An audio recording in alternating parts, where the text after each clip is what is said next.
반대로 종교인의 심상으로 이런 말을 일상에서 주고받을 수가 있습니다.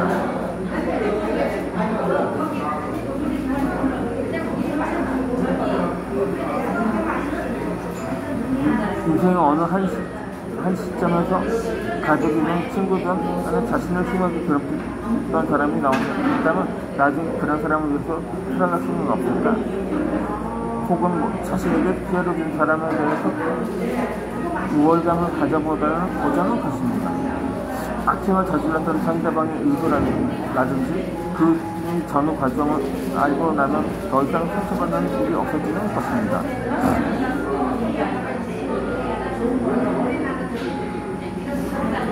이 자서전은 통해서 고통스러운 기억이 감당이 안 되면 고통스러웠던 과거를 재통하는 길을 제시하고자 합니다. 이에 대해서 크로노스 시간에 대해 카이로스 시간으로 승화하자는 제안이 있습니다. 이 시간이라는 시간에는 크로노스 시간과 카이로스 시간이 있으면 우리 삶에도 양자는 공존합니다. 크로노스 신화 속의 인물은 제우스의 아버지입니다. 카이로스는 제우스의 아들이며 크로노스의 손자입니다. 카이로스는 생인다는 뜻에서 파생되었습니다. 크로노스 시간은 누구에게나 물리적으로 기계적으로 주어지는 연대기적인 시간이면서 절대적인 시간이고, 카이로스 시간은 자신이 독자적으로 갖고 나가고 논리적으로 의미를 부여하는 상대적인 시간입니다. 이렇게 양자는 불가분의 관계입니다. 물리적으로 흘러가는 크로노스 시간 안에서 자신만의 독자적인 역사를 창조하려고 할 때 카이로스 시간을 만들 수가 있습니다. 카이로스 시간으로 승화하는 것은 누구에게나 똑같이 주어진 것 시간을 달리시는 그 사람을 변화시킨다는 원리를 활용하는 것입니다. 이탈리아의 정치 철학자인 네그리는 카이로스 시간을 보편적인 법칙을 벗어난 변화로서 시간의 화살이라고 했습니다. 이 과거나 현재, 또 미래라는 시간의 흐름을 보이는 물리적인 실체는 분명히 아닙니다. 이 철학적 관점으로 표현하자면 시간의 흐름은 결국 현재의 마음이나 영혼이 만드는 것입니다. 이러한 전제하에서 카이로스 시간이 나옵니다.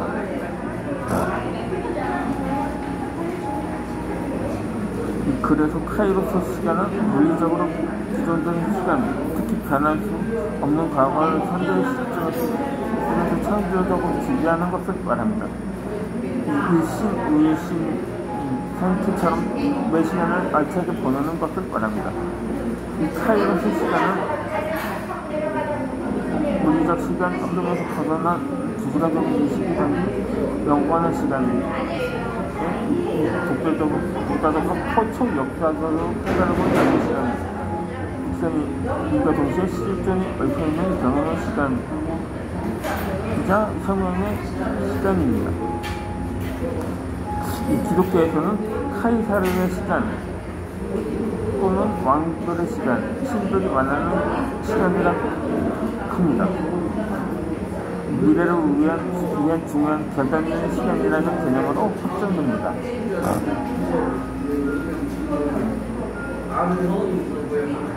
이 사람들은 서로에게 타인을 존재하기 위해서 각각 다른 시간을 살고 있습니다. 그래서 자신에게만 의미가 있으면서 특별한 역사를 보는 카이로스 시간을 갖고 갑니다. 자서전에서 사건이라는 순수상태가 배열된 크로노스 시간이 우선 있어야 전승적으로 의미를 부여하는 후에는 카이로스 시간을 사용할 수가 있습니다. 과거 시점 현재 시점에서 재확인하면서 긍정적으로 청소하면서 사슬 시간 이자 카이로스 시간을 연결됩니다. 우리는 예측과 자기 사람이 존재되어야 합니다. 역사를 진정으로 이해하려면 카이로스 시간을 창조하고 초월하는 탈역사적인 관점을 가져야 한다는 말이 있습니다. 그런데 이 탈역사적 관점은 시대의 변화성에 따라서 역사를 다르게 보는 시각입니다. 자서전 시대에도 그러한 탈역사적 관점은 적용될 수가 있습니다.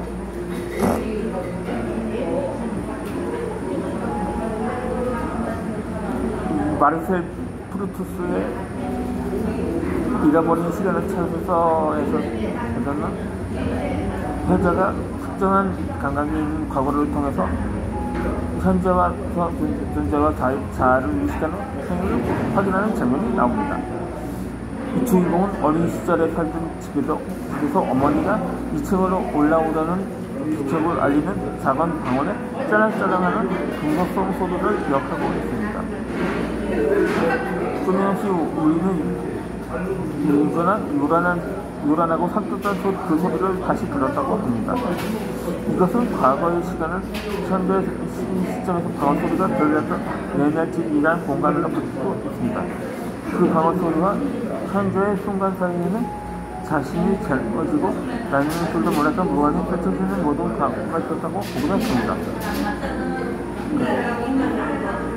그렇게 우리 인생의 모든 점은 공간의 행동을 배경으로 했기에 이 모든 기억은 그 해당 공간과 함께 이루어지고 그것은 꼭 체험이 됩니다. 인간은 시간적인 공간에서 시간의 흐름을 따라서 내 시간이 새로 태어나고 소멸합니다. 그래서 시간의 흐름은 꼭 그 사람의 삶이자 그 사람 자신이 되는 것이라고 했습니다. 이 사람은 시간의 영혼 속성 안에서 발전하고 변화를 이룹니다. 그 안에서 무언가 창조하거나 의미를 구성하면서 시간을 착실히 보내야 할 것입니다. 이 착실히 산다고 해서 내 의지와는 달리 변형하거나 비극을 맞이할 수가 있습니다. 그렇다고 해도 순간을 추억으로 여겨지도록 어려움을 극복하는 자들은 현재를 살아가는 것이 가장 가치고 이겨내는 것입니다. 이것이 카이로스의 시간을 만들어가는 것에 해당합니다. 유년 시절처럼 늘 꾸미며 젊어지는 자아 상태를 유지하려고 합니다. 사람은 현재의 나와 앞으로의 되고자 하는 나 사이에 가지고 있습니다. 이것은 하나의 이상형과도 같은 또 다른 자아가 무의식에 자리 잡고 있기에 가능합니다. 그래서 시간에 지배당하지 않고 카이로스 시간으로 창조하는 것입니다. 카이로스 시간은 현대소설에서도 현재를 정리하기 위한 과거 해상 기법의 소유적으로 드러납니다. 결국 그 결과는 현재 상태를 말하기 위해 존재합니다. 이러한 구성은 자서전에서 활용할 수가 있습니다. 그렇다면 자서전 내용을 어떤 내용으로 채울까요?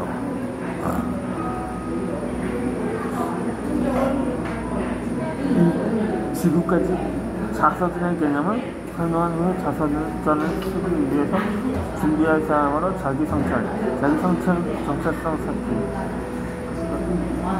과거의 기억 필요성과 그 가치, 장단점, 재창조하는 과거 등에 대해서 설명을 했습니다.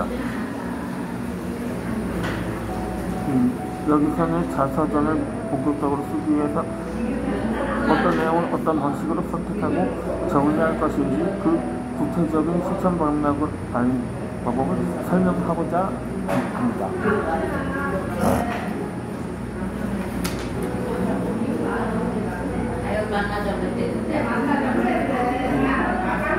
우선 글을 쓸 때는 내 삶에서 먼저 올려야 합니다.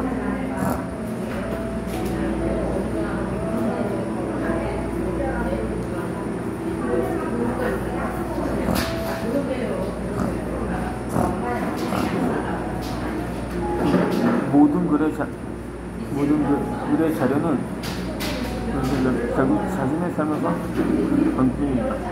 그 삶은 현재 하고 있는 일 위에서 축적한 지식의 상용한 정서, 타인과 나누고자 하는 현재의 모습이나 원하는 것, 비판하는 대상, 꿈꾸는 세상, 바꾸고자 하는 미래의 자기 모습, 자신이 변하지 않는 본질과 정체성 중에서 내면 세계까지 담고 있습니다.